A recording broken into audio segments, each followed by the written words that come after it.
Today's episode is brought to you by Positively Productive Systems, whose mission is to be the antidote to your stress and to provide compassionate productivity resources and coaching that help you heal and achieve.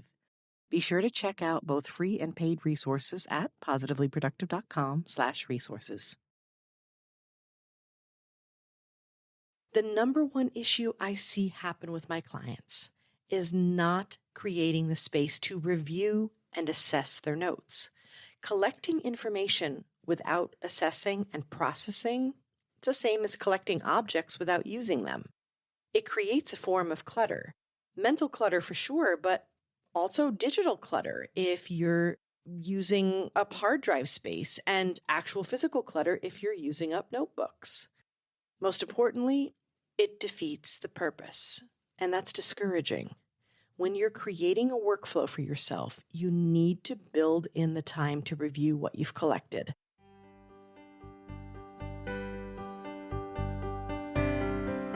You're listening to the Positively Living podcast.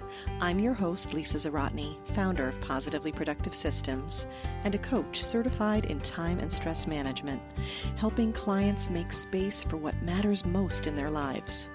Join me each episode and we'll talk about decluttering, stress management, habits, personalized productivity, gratitude, and so much more.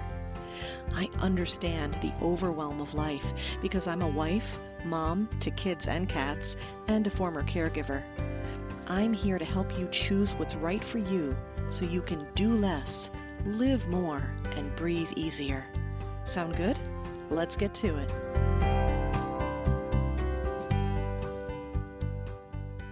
Welcome to the Positively Living podcast. I'm your host, Lisa, and I love questions. I'm a questioner by nature, which is ideal for coaching, but I also love answering questions too. In each episode, I provide my email and Instagram and encourage you to message me if you have questions or thoughts. And I'm delighted that many listeners take me up on this. I do respond personally to messages, but I also wanted to share my expanded responses here too, because I know these questions are universal. Today's focus is on how to organize your notes and ideas. So if this is something you're challenged with, you'll want to keep listening. The question is, Lisa, I need help with this badly. I write down notes on random pieces of paper, and then I'm not able to find the information that I need in an organized way. The same thing happens even when I write things down in a notebook. Feels like I'm always losing phone numbers, passwords, and important reminders or to-do items, and can't make sense of things when I go back to look at it because everything's so scattered. I need a better system to keep all of this organized and easily accessible. I also feel like I often have too much information floating around in my head, and it can be stressful. Suggestions? Oh, how I feel you on this, and you aren't the only one with this challenge. First, let's identify what's happening here. We're trying to capture information with the purpose of retrieving it later.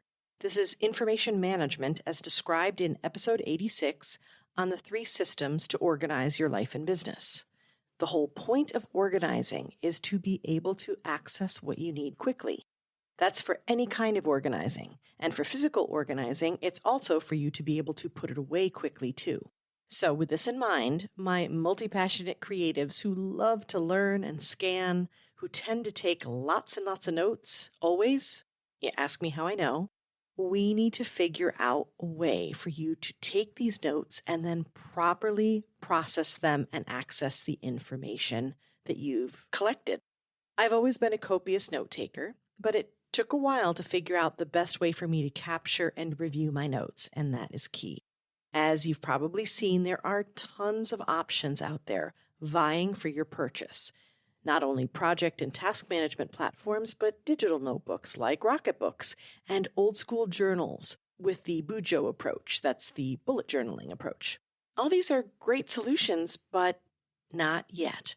The first step is this. And I know it's tempting to try these options, but what's most important before any of those is to figure out your process of collecting the information, assessing it, and accessing it later. This is what I work on often with my clients because it's critical to figuring out your best approach and matching up the platform to use, and it's probably the least exciting aspect of it. Sorry, not sorry. It's got to be done. The next is reducing the clutter. So let's address that too much information floating around in your head part. That's mental clutter, and it keeps you from focusing properly. It's likely why you grab Post-its and notebooks and anything to write it down, thinking that will help. You need to start regularly clearing your mind. David Allen calls it a mind sweep. Others call it a brain dump. Whatever you call it, it's necessary to pull what has your attention out of your brain and into a safe space to process. I have a worksheet called the Focus File I use with clients that takes 5 minutes to clear your mind, and then a few more after that to process. I often see clients do a mind sweep and then call that the to-do list. As I guide you in episode 69 on tackling your to-do list, a list from your brain and your inbox and wherever else you're collecting it from is not your to-do list. It is your to-choose list. Now we get to the choosing. You need to ask yourself what categories you're dealing with and what problems you're having tracking this information. Are these tasks to work on or in your business? Is this a CRM for client follow-up? Are these project deadlines, general to-dos for life and business? You need to document these categories to understand what you need to be tracking and why, and then consider the easiest way to capture the information for you and where to place it to remind you what needs to be done. You may receive information from others. You may have the ideas yourself. You may take notes as you learn. How is this information coming in, and where does it need to go? Where do you need to use it? Now, you want to keep this simple. You want to consider not only how it works now, what's happening now, but how it would be easiest for you going forward. Remember, your system won't work if you can't create the habit to go with it. Once you have this mapped out, then you can figure out how to capture and calendar what needs doing. While I'm a big fan of many different productivity apps, I am obligated as your coach to remind you that it doesn't matter which one you use. I know, it matters which one you choose so that you choose the right one for you. But ultimately, it can be any system that works for you, any platform that works for you. It could be pen and paper. If you know the steps of the process and you take the time to capture, assess, and assign, you'll be able to track your notes confidently and access the information easily. Now let's talk about a quick triage. One of the things I do with my clients is handle how things are now while we address where we're going. If you're overwhelmed, triage is necessary. Here's what I recommend. As you're establishing your new workflow, set up a dedicated basket or bin for all those Post-it notes and notebooks for you to review and process as you go. You are going to set aside some extra time to go through these. And once you decide on the categories that I mentioned earlier, you can assign a quick set of colors to mark these Post-it notes, notebooks, anything that you have in there with these colors. And that will help you divide and conquer as you process through it in one big group. You'll resolve a good bit of your frustration immediately if you do it this way. Now for a quick bonus tip about notes. Since we're talking about collecting information and note-taking, it's important to discuss why we do it, which I started with, but let's get into it a bit more. The number one issue I see happen with my clients is not creating the space to review and assess their notes. Collecting information without assessing and processing, it's the same as collecting objects without using them. It creates a form of clutter. Mental clutter for sure, but also digital clutter if you're using up hard drive space, and actual physical clutter if you're using up notebooks. Most importantly, it defeats the purpose, and that's discouraging. When you're creating a workflow for yourself, you need to build in the time to review what you've collected. For example, when I create my coaching packages, they don't just involve the time I spend coaching my clients.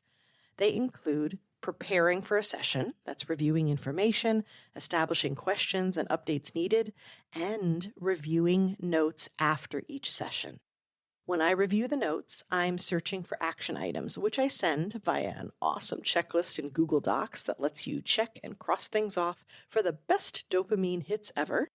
And when I set up the coaching appointments and block off time in my calendar, it includes time before the session to ensure that my technology works and that I have what I need, including my notebooks, and yes, coffee too, and time after to review the notes.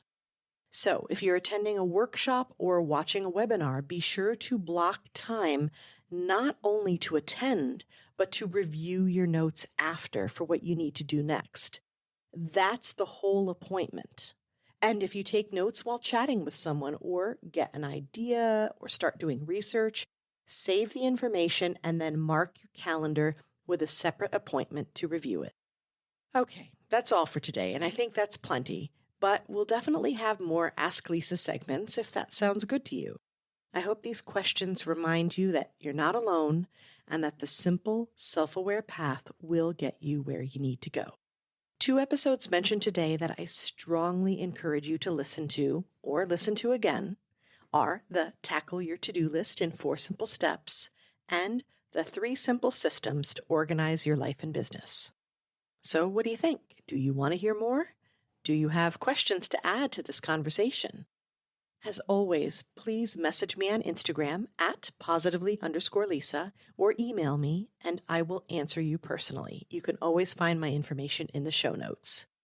And if you'd like to access the worksheets and checklists I use to help my clients declutter their brains and tackle their to-do lists, you can find the original collection in the free resources library and an upgraded collection, including workbooks and mini training videos in the resources vault. Head to positivelyproductive.com/vault and use the promo code podcast for a very special listener discount.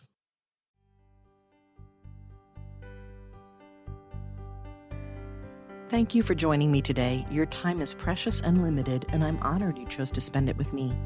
If you have feedback, questions, or want to schedule a chat, head to positivelyproductive.com/connect. And if you are looking for any of the resources referenced on the podcast, from books to products to training and more, go to positivelyproductive.com/resources.